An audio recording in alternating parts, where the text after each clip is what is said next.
What's up, fellas? Welcome back to Men's Power Connect, and thanks for joining us. We're Carlos, Myron, and Osei, and we're just three guys whose purpose is to jump on this platform with the mission to equip, engage, and empower men just like yourselves. Now, in this episode, we're continuing our conversation about the consulting stage. Now, if you haven't done so already, make sure to check out the first episode of the consulting stage as we define what it is. So before we begin, keep in mind to leave a comment about your experience in the consulting stage or any insight you would like to share. Also subscribe for more content and follow us on Instagram and Facebook. All right, let's get into it.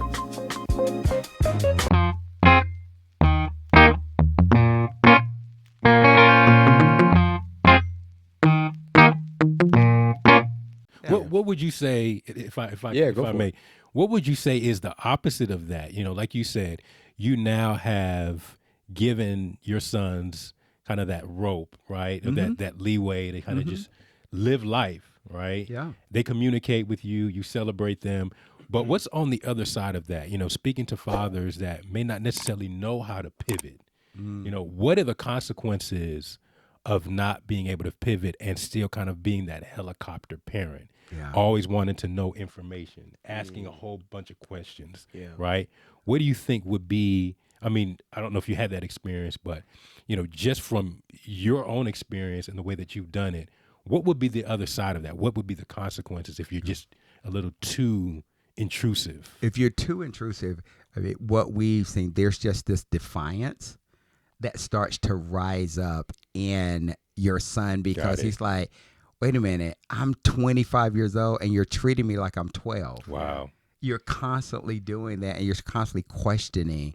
And I understand that there are some father-son relationships that may be a little, a lot of tension and anxiety in there. But if they're 25 years old and you can actually help go on the journey with them and just share nuggets with them, that's going to help. You're sharing. You're not telling.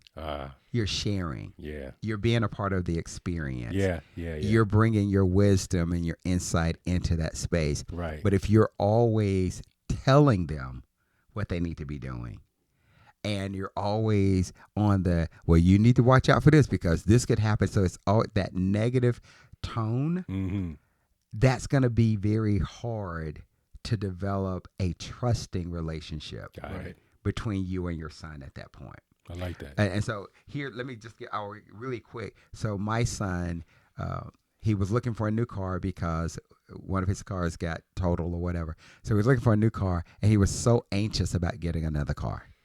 And I would go out with him and I said, well, have you considered this? Have you looked at this? Let's go out and make sure we're doing it. But he got so impatient about getting a car that he just like, well, I'm just going to get this car. I was like, okay, so have you read the reviews? Yeah. And are you sure this is the car you want? Yeah, I do.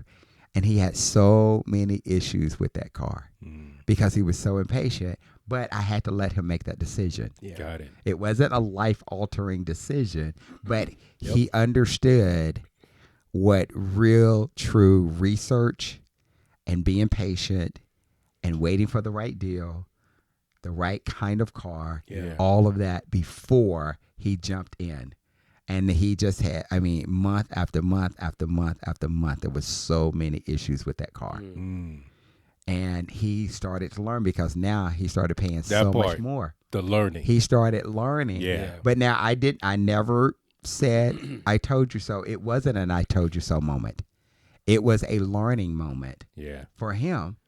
And then he could see now the next car he got, he's like, well, I need your assistance. Yeah, let me check out these reviews real quick, man. Yeah, let me go on this consumer. So it's one of those. Yeah. Right. Yeah. Right. Yeah. I hope that answered the question. Yeah.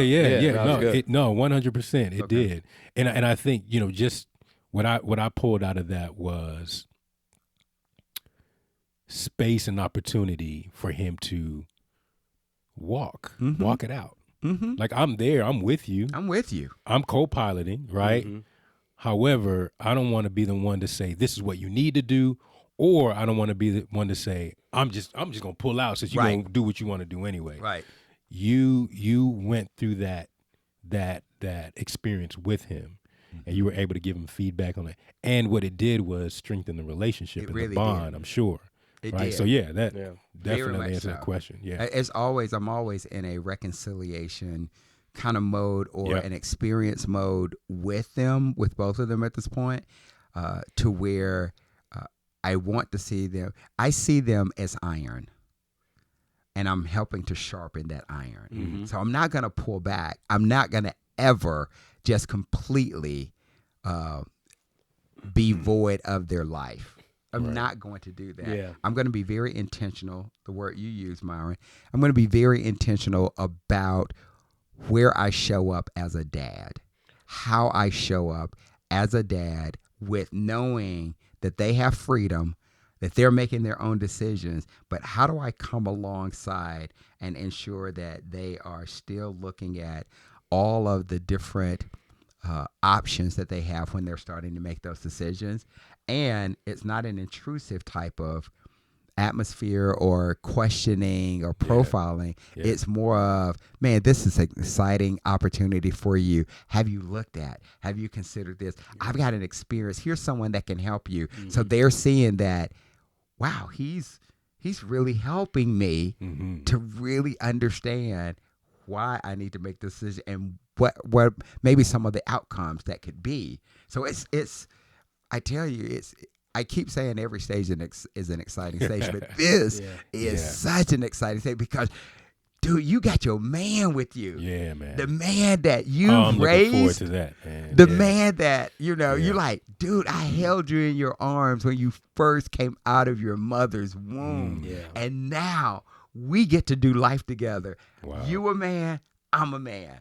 And I just don't let those years go by without having that type of relationship with your son. And I love I'm just hearing like the language is different. Yes. You know what I'm saying? So that's good. And we talked about this in other stages as well, but when you talk about telling them to do something versus, well, have you considered this? Mm-hmm. Have you thought about this? Well, I know there was this one situation that somebody had, and they had just being able to, in a non-threatening way, right? Because at this stage, he flexing them wings like big time. He is. He coming in now, he calling you up saying, hey, y'all want to meet up at such and such? And he's like, I got the tab tonight. Yes. Oh, okay. Yes. So he's in that space of really proving he belongs in this manhood space. Yeah. Proving to his mom and to his dad, hey, I got this, but also trying to prove to himself that I got this. I'm a man, right? And so I think the other side of kind of some of what you talked about is we also see situations where you hear people talk about it growing up. When you turn 18, you out of here. You on your own. You a man now. And I know that there was a time where you could do that. But we're not living in those times anymore. And I think for men, in order to make him a man, he still needs you. Yeah. There's things that your son is going to need from a father. I'm 43 years old, and there's still things that I need from my father. Right. That's right. That's the reality, That's right? So it doesn't stop when they turn 18, 19, 20, 21. There's always going to be a need for your father. Right. For something to pull on from your dad. Hey, Dad, I got a question. Just let me bounce this off you. Hey, I'm in my 40s now, and I was feeling this pain. Did you ever have anything like this going on? Because you may discover, oh yeah, when I was your age, I had this, and then this is what I did when I went to the doctor, and I was good. Didn't know that was going on. So there's always going to be that need for some level of counsel from a father. And so I just want to encourage dads out there, if you're in that space where maybe your son's in those, early 20s and you kind of you got it. He's doing great, but he still needs you.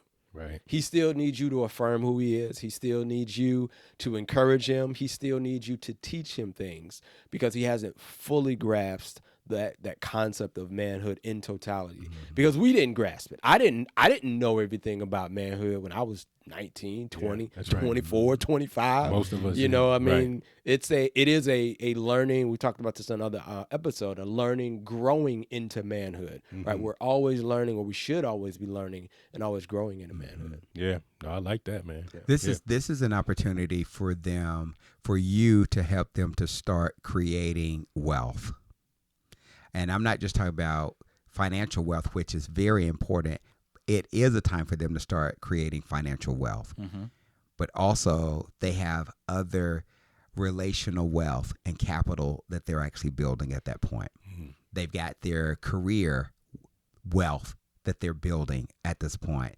They've got their physical wealth that they're building at this point. So every decision that they make is extremely important. Those decisions that they make today will have a lifelong impact on them. So creating that wealth, and you can help them do that, one, by being an example and how you do it.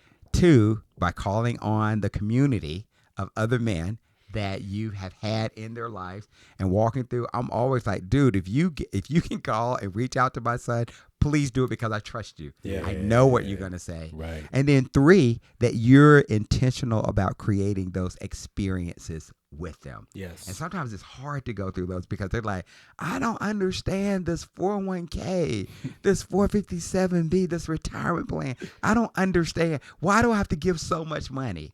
Well, they see it as a short term, this is how much is coming out of my check every month. But they don't see it long term is that this is creating wealth for me. That's right. In the long term. And again, that's where the value of the dad's voice, right, comes in. Because when we, 19, 20, early 20s, I'm not thinking about 5 years from now. Right. I ain't thinking about 5 days from now. Right. I'm on right now. And so I think, like you mentioned, that's where that value really comes in, is being able to show them that. And then there's certain core areas that, we've talked about, and you and Catherine, your wife, have done a phenomenal job with the marriage ministry and encouragement they have. And there's a book that they have. It's called the Family Goal Planning Guide and Workbook. That you can get at www.powercouplesrock.com. That's correct. But in that book, and my wife and I, we've gone through, I think you guys go through it as well. And it's certain core areas. So it's faith, family, fun, fitness, finance and future, right? And so these are areas, and I would encourage, don't wait until they get to the consulting stage. Do this at the conducting or even the coaching stage, where you start really working with your kid, with your son, on these core areas, because that will help prepare him for when he gets to that consulting stage to know how to handle his finances, right? Not to say he still won't have questions. And I think that's the beauty of when we talk about this stage of consulting. It's, I've given you tools at all of these stages leading up to here, but you still don't have all the answers. Correct. You have a lot. You have enough to pass the test, but I don't want you to just pass. Like, we want our sons to thrive. Just crush right? it. We want teacher writing A++, like Ralphie when he, y'all younger kids don't know about story. But that's what we want for them. And so these are areas where you can really lean in with them and help them to develop what does it look like to make sure you're taking care of your body? What does it look like to start looking at healthy relationships and cultivating a healthy relationship so that you can establish and have a family one day? So I think these are really critical as well. Yeah. We went to, go ahead. No, go ahead. No, we went to where Isaac lives now and walked into his room, and you don't know how my heart danced as a dad when I saw on the wall, he said, "Dad, here are my goals for this year." Love it. And they were all in those 6 core areas of faith, family, finance, fitness, future, and fun. And because we have been walking through that ever since he's been in elementary school. And to see how he is still using those core areas to guide his life. It's beautiful. That right there. Had you messed up. Oh, my God. Yeah. That right there is just, train up a child. That's all right. So he gonna cry in the car. Y'all remember that? That part, man. I'm Shout telling out you. to Debo. Yeah, Exactly. right. But I'm telling you, that right there really walked me back to the scriptures that train up a child in the way that he should go, and when he is old, he will not depart from it. Yeah. That was evidence of what, and I have to give credit to my wife too, because we did this as a team. Right. We walked through that, and just to see that those core principles were being implemented, and they were still very relevant and applicable to his life. That part right there, that was did worth it for you. I was done. Yeah, I was done. Yeah. They had to say, "Wake up, Carlos, wake up," because I had passed out at that point. Splash some water on that man's face, please. Hurry up. So we also need to help and ensure that our son in that consultant stage is also creating healthy boundaries. And those boundaries sometimes even can be with mom and dad, with siblings, with your job, right? Because again, we want to see our son not just having a good job, but he's working 70, 80, all of these hours, and there's no balance. There's no work-life balance. So he needs to be able to establish those healthy boundaries and know when to assert himself, when to have those difficult conversations.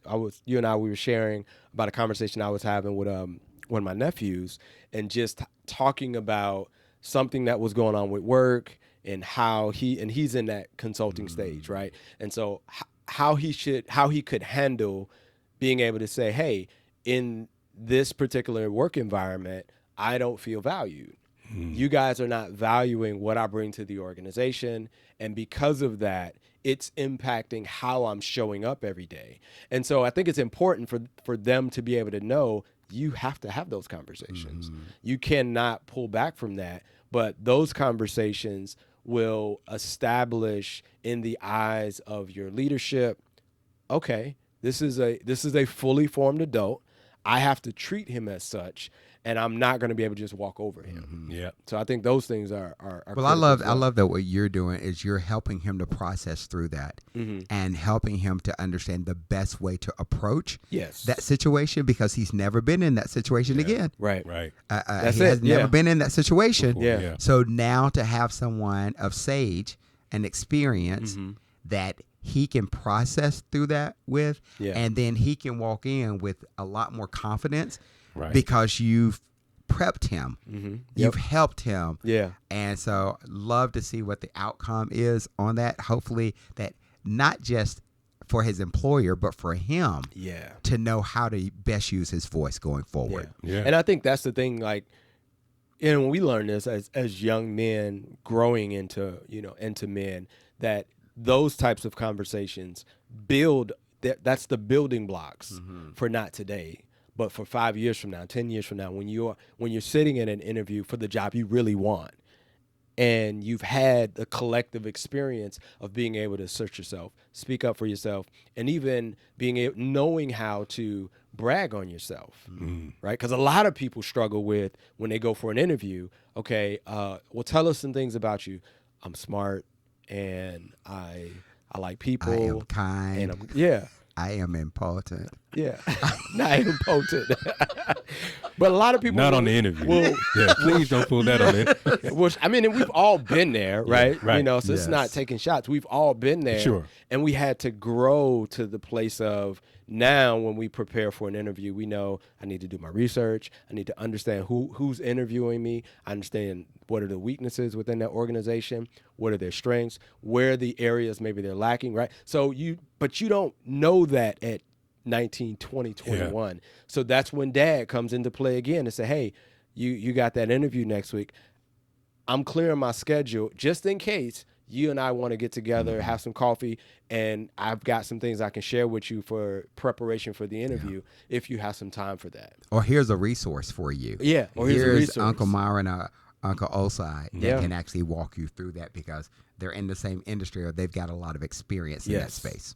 But again, in this stage, it's not, hey, on Saturday, I don't know what you got going on, but I know you got the interview on Monday, so we need to get together.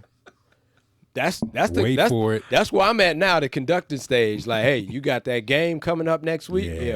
Correct. Go on, let that garage up, pull that net out. Yes. You're going to get about 2 buckets of balls in. That's right. Yep. Yeah. And go get that garage up. Yeah. Get them. Matter of fact, let's go 3 buckets since you know you got such a deep sigh from it. Right. That's the conducting stage. Yeah. But when we move to consulting, I can't tell him what he needs to do. Yeah. And I know that's a great organization and an opportunity, but now it comes back to the trust. I got to trust, okay, God, I know if he does this, it better prepares him for that. I don't want him to miss out on that. Right. But if he does, I'm trusting that you've got something better for him. Man, leaning on God it's it. It's the thing, man. This That's is right. the trust. This is really trusting God. Yeah, because if we don't, then we overstep our boundaries. You know, we don't allow God to do what he's doing in our child's life because we feel like we still have to step in and be dad. But let Abba be father in this situation. Say that again. Yeah, man. Abba, be Father. Yeah. Because if not, you'll cut his growth experience Yes. in Christ off. Hey, gentlemen, thanks for listening to this week's episode of Men's Power Connect with part 2 of the consulting stage. Lock in with us next week as we conclude this series. Make sure you drop a comment and share with us your experiences as a father in the conducting stage. Don't forget to like and subscribe to our YouTube channel. Follow us on all social media platforms and like us on Facebook. And as always, make sure you go out and encourage another brother.